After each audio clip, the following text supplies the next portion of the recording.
Hi everyone, I'm Sarah, Childhood Finds. Thank you for joining me for another set of videos. I didn't get a video out last week because it was the holidays and I just have a lot on my plate. So now I'm going to be able to get back into the same routine where I'm going to try to do a what sold every week. But to make up for it, I am doing a part 1 and part 2 just to share with you what sold over the last 2 weeks since I haven't shared a video in a while. I've had some frustrating situations and I've definitely seen a very big slowdown in my sales. I think that has to do with I went on time away mode for a small period of time, and I also stopped listing for about a week and a half because I kind of hit that I need a break mode. And so I decided to do that. I still continued to end and sell similar. I still continued to ship, answer questions, etc. I just took out the listing part just to give me a little bit of extra time and to breathe for a minute. And so I've been doing that over the last week and a half. So that's definitely affected my sales. But otherwise, I still have sales to share. I'm still making money, so I really can't have too many complaints. But I will share, I've had a larger handful than usual of buyers that just try not to complain too much, but they have been obnoxious a little bit. But otherwise, 98% of it has been great. So it was a good fourth quarter and I am very thankful for it. So let's just get started with what sold. This is going to be part 1. I will post part 2 the next day if you're watching this as it's listed. And I will link the next video down in the description for you. Okay, so let's start with our first sales of this video. This is going to be an Olipop USA adjustable size 6+ ring statement costume jewelry silver tone. And why I said 6+ is it's a 6, but it is adjustable. And I just want to share with you what I used. Let me see. I got a picture of it. There is, if you tend to sell some jewelry and you've sold some rings, they do have a cheap jewelry sizer that I just got on Amazon. If I find it, I can link it down in the description. I think it was less than 10 bucks for it. So even if you sell a couple rings, it totally pays for itself. And then you don't have to put a question mark on size because I've done that and it doesn't look great. And so just as a suggestion, it does help sell it. This sold for full asking price. Maybe $1 at the most into this. I think this was kind of in a pile of jewelry we bought over the summer. This next one is a 1944 Treg's Prevents Garter Runs 1 dozen with press. Cloth made in USA. That was all on the packaging. I took a best offer for $6. I am not rich, but it's sold, and I probably have a quarter or 50 cents into it. And probably, I think that one's probably 4 or 5 months to sell, but that's fine. This came from one of my frame buys, and so I have about $3 roughly into it, and it's an antique deep well walnut frame California farm field working men farmers photo. Sold for full asking of $50, and I think this one's only been listed about a month or less. This has been listed for probably a couple months. This is a Murano 100% silk men's large light beige short sleeve shirt, new tags. I got this at the very tail end of an estate sale that had been running for, I think, maybe 3 weekends. And they just got to the point because it had so many clothes that they just said $1 a piece. So I just found a whole bunch of ones that were decent, not a massive profit, but I paid $1 for it and it sold for $20. This I got in a online auction that is, it's a facility near me that does one every weekend. And typically the prices go way too high on things, so they're not really reseller friendly, which is fine, totally fine. But this one I happened to get in a lot, and I paid $90 total for the lot of 6 Easton Press. This one I took a best offer of $240. It's The Art of Dreaming by Carlos Castaneda, signed first edition, Easton Press from 1993. So that was awesome. So that paid for the whole lot times over, and the rest are profit. That was the most valuable in the lot, luckily. And then this one I got for $4 at a thrift store probably a couple weeks ago. and it's a moose plush backpack, Mango Teddy Bear Co., Anchorage, Alaska, stuffed animal.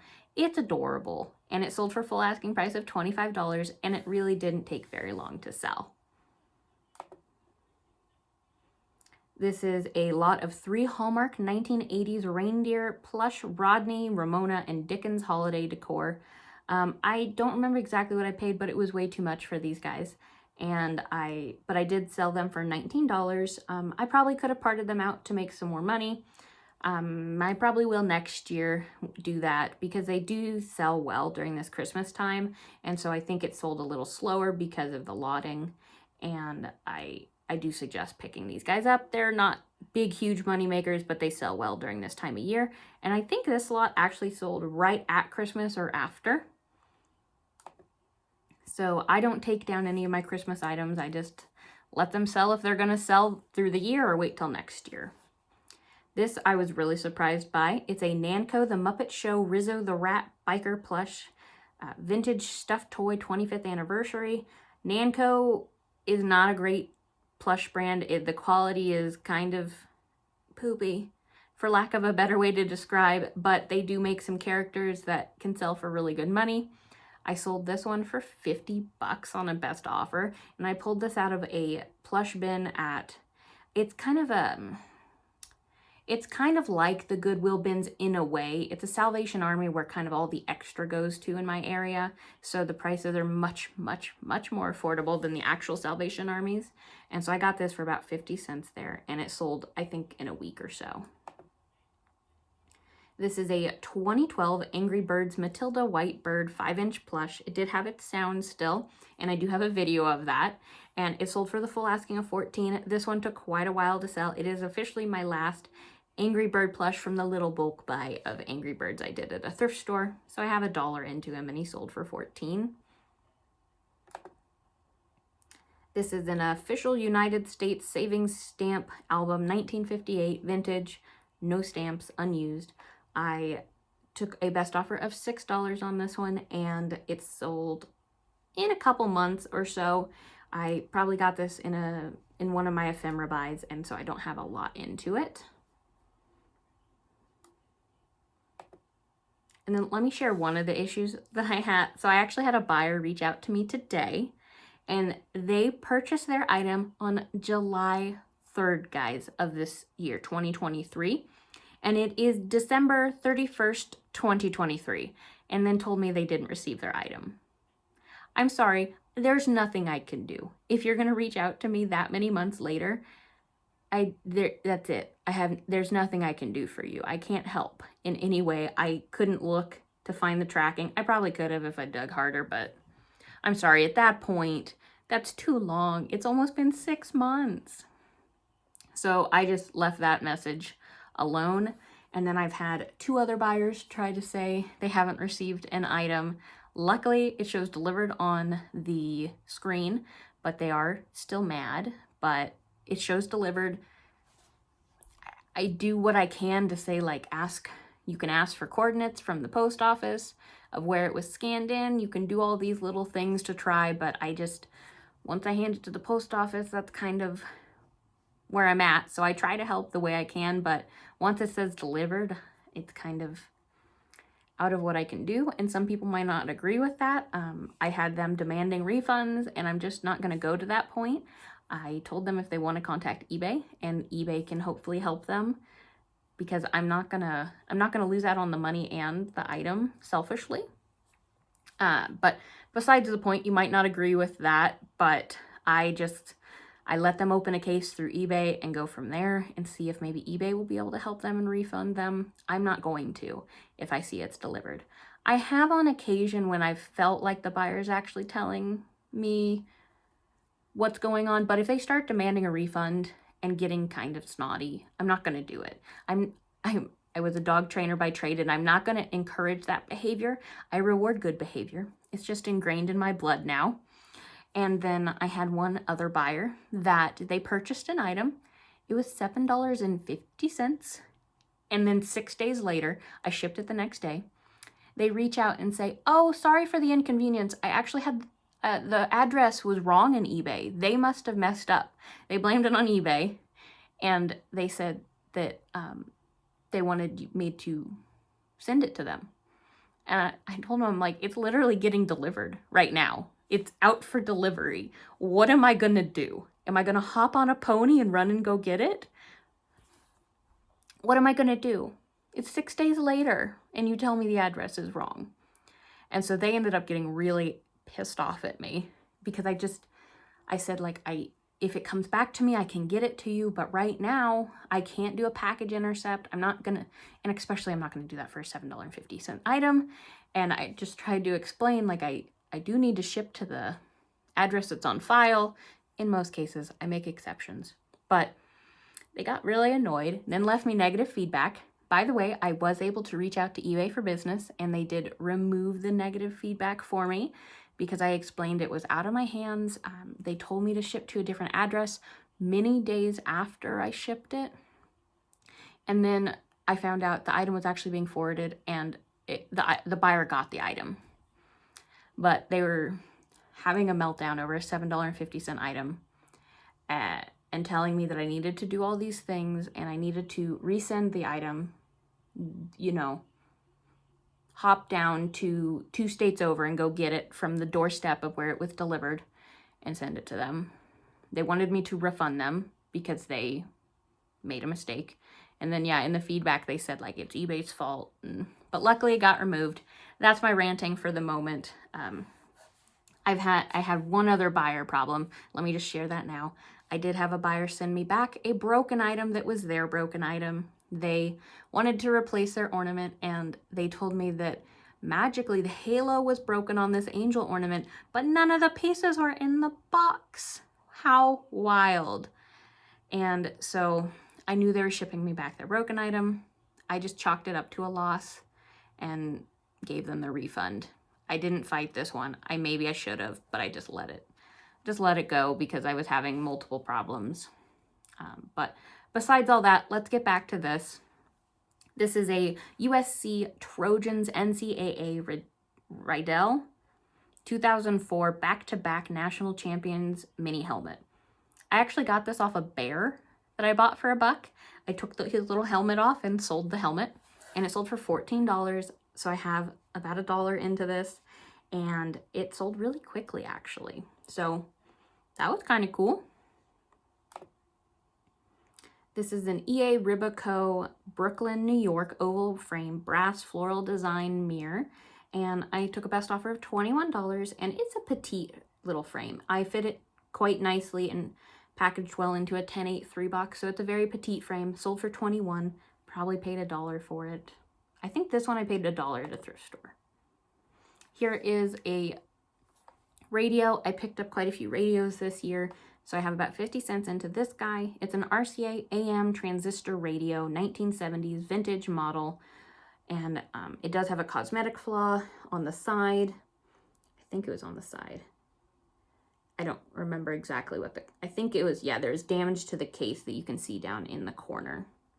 And it took a while to sell, but it's sold. I like picking up these transistor radios for cheap. If they work, they sell.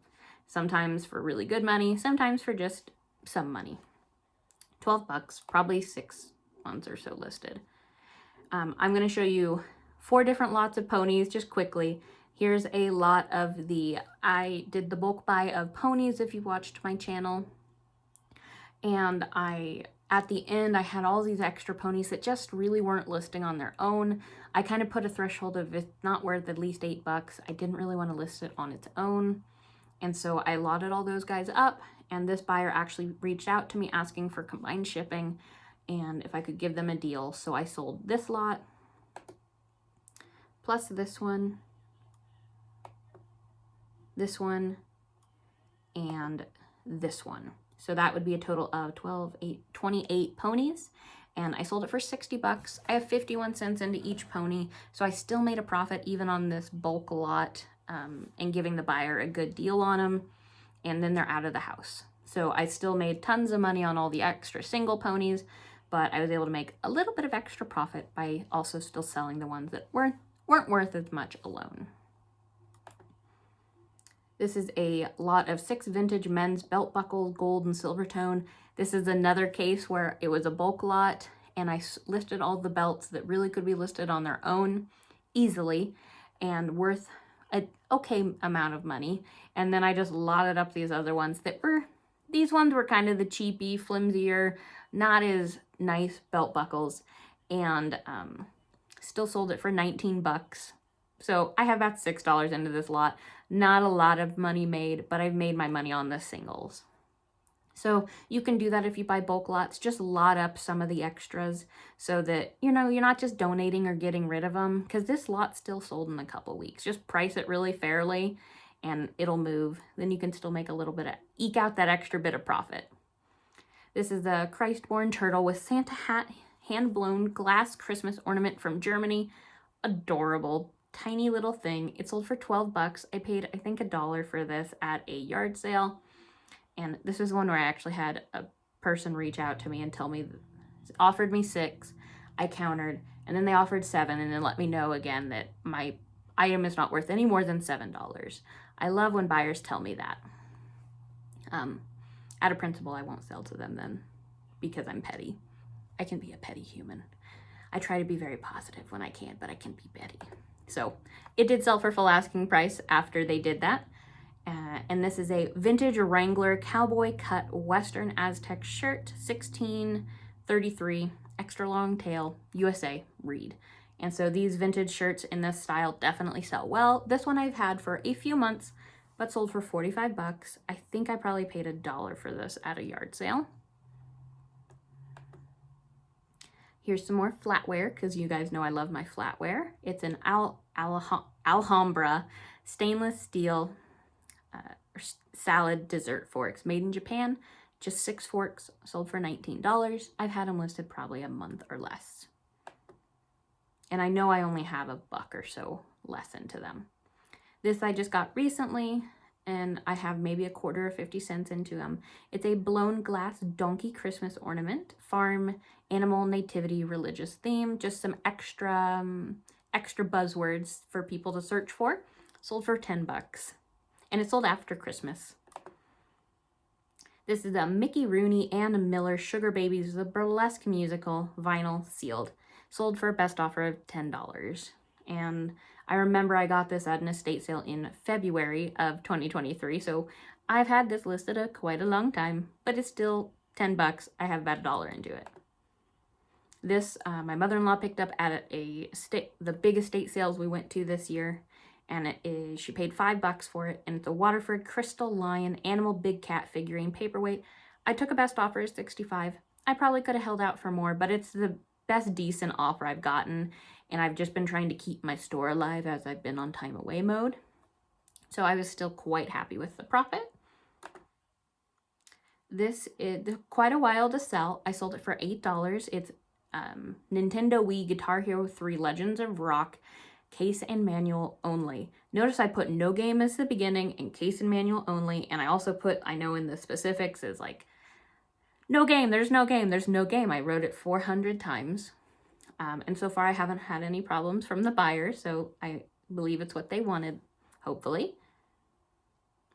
I don't remember when I got this. Oh, I think I got it when I bought a box of video games when yard sale season started this year.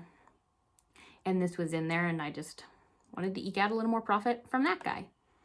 This I've had for a while. I think I have $1 or 2 into it. It's a vintage California stuffed toys plush animal brown monkey ape, 14 inches, and it sold for my sale price of $22.91. I did run a sale from the last week before Christmas just to get out some extra little bit of money and to just keep my store alive, because, you know, you can see it when the dates that items could arrive by Christmas start to pass. So I just did it to keep my store afloat. This thing has been listed for almost 3 years, I bet, because that's a dog bed under it. It's my dog's bed. You can tell that my photo skills then were excellent. It's a Little Lives Pet My Dream Puppy Snuggles dog. It sold for $25. I have this so much lower on my eBay, and I just never lowered it on Poshmark. Listed forever, but it's sold. I have passed up this exact item multiple times now because it took so long to sell. So again, I probably still won't pick it up again, but it sold for $25 and I'm super impressed by that. So thank you, Poshmark, for selling an item I didn't think would ever sell. And again, it's much cheaper on eBay at this point. And this is an Obermeyer ski jacket, men's medium, red puff, thick insulated, Olympia vintage. I sold this for a best offer of $30 on Poshmark, and I have about $2 into it. It took probably 6 to 8 months to sell, but tis the season for this kind of item. This guy I've had listed for quite a while, but it sold on Poshmark for $20. It's an Animal Adventure white cream rabbit bunny 12-inch plush multicolor feet from 2000, and I probably have $1 or $2 into it. And one last one on Poshmark. It sold for $27, and it's a Gund Ripple puppy dog black white plush stuffed animal. And you see that number after Gund. I just want to show you that a lot of the Gunds do have those numbers, which can help you in identifying and selling your item. So you can see on the tag that it has that number. Some people may search for that number, so it's just another way to assist you in sales. So thank you for listening to some of my venting about buyers through this video, and I hope you found some interesting items that sold that you can now look for. Please share down, as I always ask, in the description or in the comments section, if you're a seller, any items that you have sold recently that you really enjoyed. Doesn't have to be the biggest money, as always, just items you really enjoyed that you sold. Or if you're a person that just sources, you know, your favorite item found recently. So thank you for joining me. I will now work on part 2 of this, and then starting next week, I'll get back on the same routine of doing a what sold every week. And I do have plans for some other videos as well. I'm going to try and do a year-end total up of what I sold as my first full complete year as a full-time reseller. Did I meet my goals, and also set goals for 2024. So thank you for joining me. I'll see you on the next one.